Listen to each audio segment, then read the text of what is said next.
Okay guys, we got a, I believe to be 94 S10 with a 2.2 liter in it. Gonna try this YouTube deal out, see about making a quick little video on how to get the starter out, because for me it was a pain.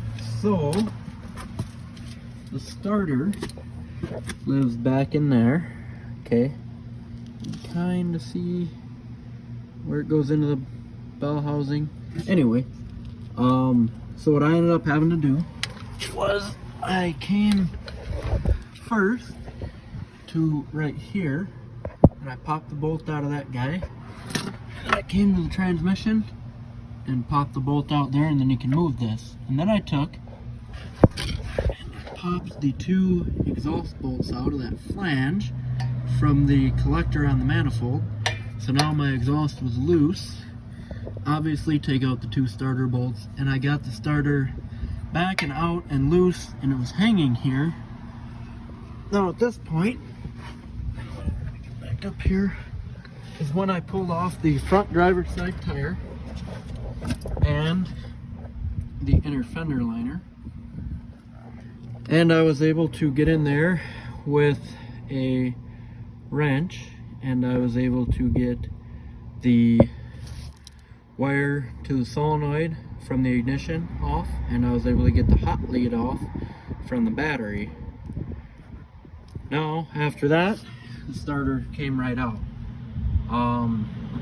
This truck is a southern Wisconsin truck. You know, we're in the Rust Belt, so obviously, you know, she's not the cleanest contender.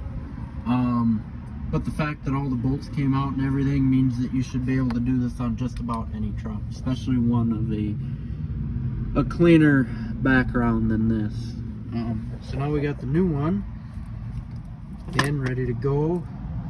So when I go to put this one in, I will start the back up into there, get it kind of sitting back to where I can reach in from here, put my wires back on, put the nuts back on, and then I'll jam it into the bell housing, put on the shims,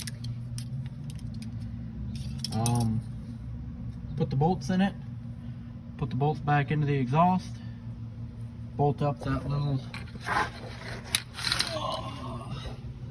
little support bar here, front and back, put the tire back on it, put her down on the ground, and we should be good to go.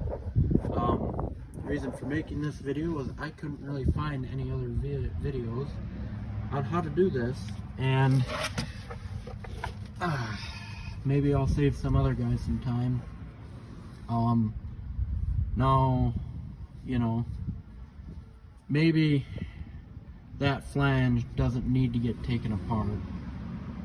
For me, in my case, it really helped give me a little bit more room, but you know, maybe your truck has a little bit more sway to it or whatever, and it'll let it come over a little farther. But I didn't need very much, just enough. As you can see, it's only off by about a ½ inch. So yeah, good luck, and hope you enjoy the video.